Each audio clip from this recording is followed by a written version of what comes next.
प्रिय छात्रा, अस्मिन् वर्गे अहं सर्वणां पदस्य तत्सर्वणां पदस्य प्रयोगः वाक्ये कीदृशः भवति, कथं भवति इति विषयम् अधिकृत्य स्वचर्चाम् आरम्भयामि।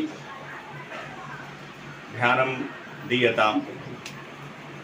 तत्पदं तत् शब्दस्य अर्थः भवति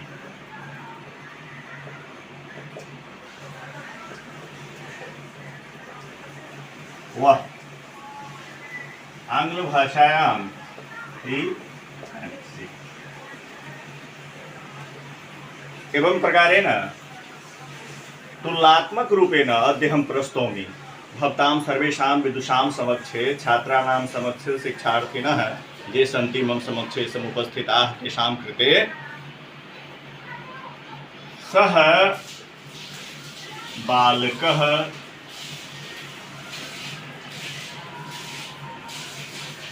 सा बालिका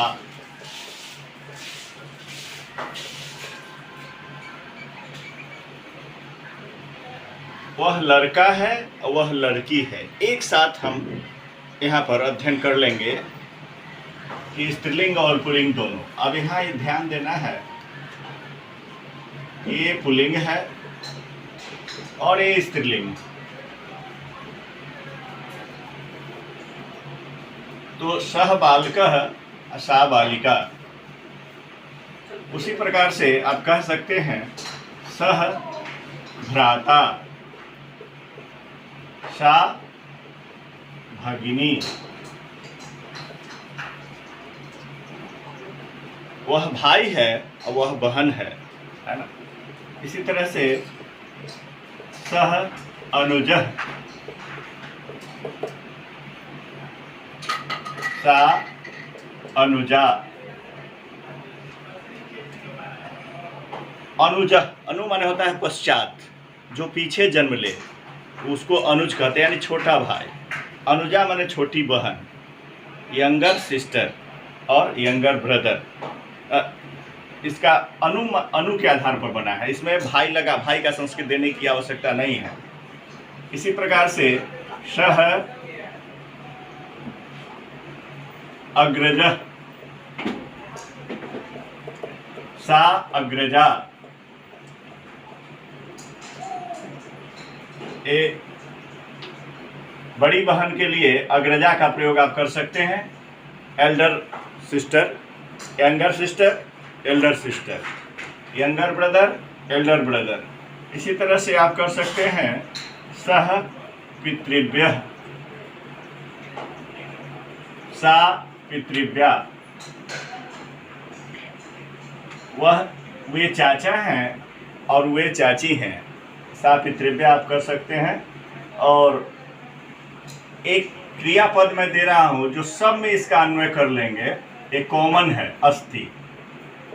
अगर अस्ति जोड़ लेते हैं तो कंप्लीट वाक्य होगा। अब सह बालकः अस्ति सा बालिका अस्ति, इधर से भी जोड़ सकते हैं। सह भ्राता अस्ति सा भगिनी अस्ति, सह अनुजः अस्ति सा अनुजा अस्ति, सह अग्रजः अस्ति सा अग्रजा अस्ति, सह पितृव्या अस्ति सा पितृव्या अस्ति। इस प्रकार से आपका वाक्य भी बन जाएगा और जेंडर का भी ज्ञान, लिंग संबंधी ज्ञान भी हो जाएगा और कहाँ क्या प्रयोग होगा इसका भी आप ज्ञान कर सकते हैं। इसी प्रकार से और शब्दों का भी ज्ञान हो गया। जैसे आपने देखा अनुजः, अनुजा, अग्रजः, अग्रजा, विपरीतार्थक शब्दानां ज्ञानमपि अपेक्षितम्। एवं करणे क्रमेण वाक्य निर्माणमपि भविष्यति, विपरीतार्थक शब्दानां ज्ञानमपि भविष्यति।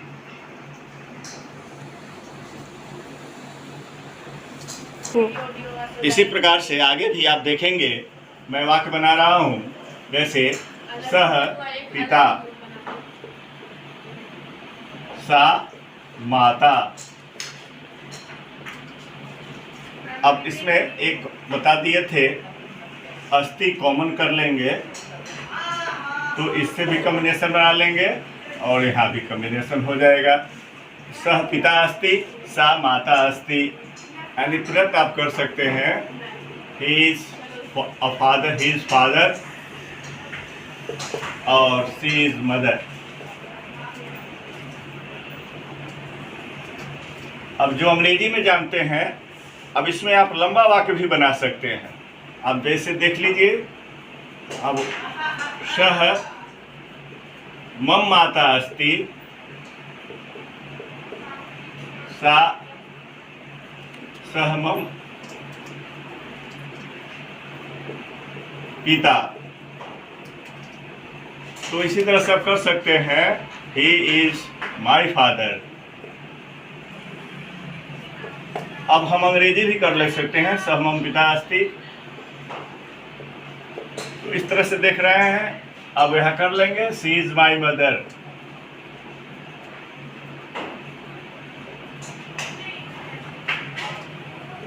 सा मम माता अस्ति।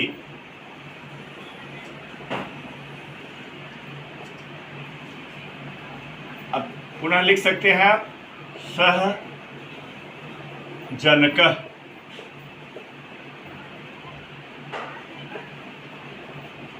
सा जननी।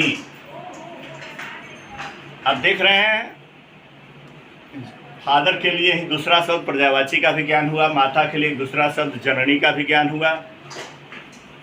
सह मातामह, एक नया शब्द है मातामह, मातामह। सा मातामही।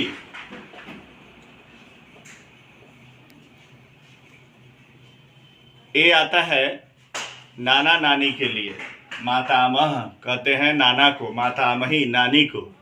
इसी प्रकार से आप पुनः आप देखेंगे, मैं इसको मिटाता हूँ। इसी प्रकार से आप आगे भी आप देख सकते हैं, मैंने लिखा है पितामह, इसका अर्थ होता है ग्रैंडफादर, और पितामही ग्रैंड मदर। अब वे मेरे दादा हैं। तो सह पितामह अस्ति, पहले मैंने छोटा वाक्य बनाया कि वे दादा हैं।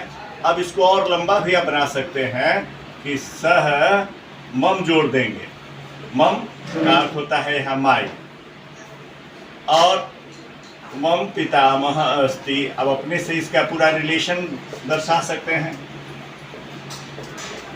वे मेरे दादाजी हैं। सह मम पितामह अस्ति।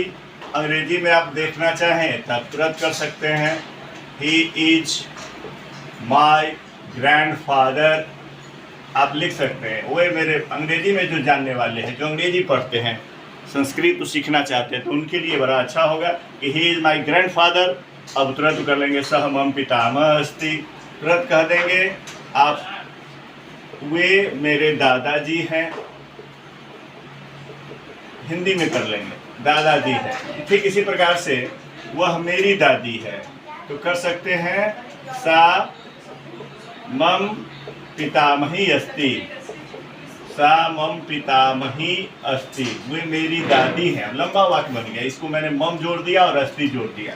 सा पितामही, वे दादी हैं, लेकिन वे मेरी दादी हैं, तो मम पितामही अस्ति। अब तुरंत कर सकते हैं, सी इज माई ग्रैंड मदर। आप देख रहे हैं, वह मेरी दादी है। इसी तरह से आप अन्य भी वाक्य बना सकते हैं। किसी भी सेंटेंस को बनाने के लिए आप देख रहे हैं, आप कर सकते हैं। अब मैं उसको बता सकता हूं कि आप, अब उसी प्रकार से आप कर सकते हैं। अब अंग्रेजी टू संस्कृत भी आप सीख सकते हैं। अगर कोई बच्चा जानता है कि ही इज माई टीचर, अब वो तुरंत कर सकता है। ही के बदले कर लेगा सह, माई के बदले मम, टीचर के बदले शिक्षक, सह मम शिक्षक, और इज के बदले में यहाँ पर अस्ति कर लेगा, सह मम शिक्षक अस्ति। अब देखिए, अब अंग्रेजी से भी संस्कृत की तरफ आ सकता है। अब दोनों तरफ से आप पढ़ा सकते हैं, पढ़ सकते हैं, समझ सकते हैं। अगर आप अंग्रेजी जानते हैं, संस्कृत से कोई भेंट नहीं है, तो ऐसी स्थिति में आप लिख सकते हैं, शी इज माई टीचर। इसका मतलब है कि वे मेरी शिक्षिका हैं। तो आप तुरंत कर सकते हैं। सी के बदले आपको बता दिए कि सा होता है, मम, माई के बदले मम होता है। अब यहाँ देख रहे हैं, और टीचर के बदले शिक्षिका हो जाएगा यहाँ पर। सी इज माई टीचर, सा मम शिक्षिका, और इसके बदले यहाँ पर दे दीजिए अस्ति, सा मम शिक्षिका अस्ति, वह मेरी शिक्षिका है, वे मेरे शिक्षक हैं। अब तुरंत आप बना सकते हैं, वे मेरे, आप हिंदी में देख सकते हैं, वे मेरे पिताजी हैं। अब तुरंत कर लीजिए, वे का नहीं आएगा, तुरंत पिताजी ही, पिताजी एक होते हैं इसलिए वे आदर में यहाँ पर दिया गया है, वे यहाँ बहुवचन नहीं है, तो तुरंत कर सकते हैं ही इज माई फादर। आप अंग्रेजी आप बना लिए, अंग्रेजी आपको आती है, अब संस्कृत करना है तो तुरंत ही के लिए आप सह कर लीजिए, माई के लिए मम कर लीजिए, और फादर के लिए पिता कर लीजिए, सह मम पिता, या जनकह भी कर सकते हैं। अब ही इज माई फादर, सह मम पिता, और इज के बदले में आप अस्ति दे लीजिए। अब इसी प्रकार से आप अन्य जगह भी बना सकते हैं कि सा मम माता अस्ति, वे मेरी माँ है, तुरंत कर लीजिएगा, सा के बदले सी इज माई मदर। अब हम देख रहे हैं कि हम संस्कृत से हिंदी में, हिंदी से अंग्रेजी में किसी तरह हम ट्रांसलेशन कर सकते हैं, यानी को रिलेशन बिटवीन थ्री लैंग्वेज।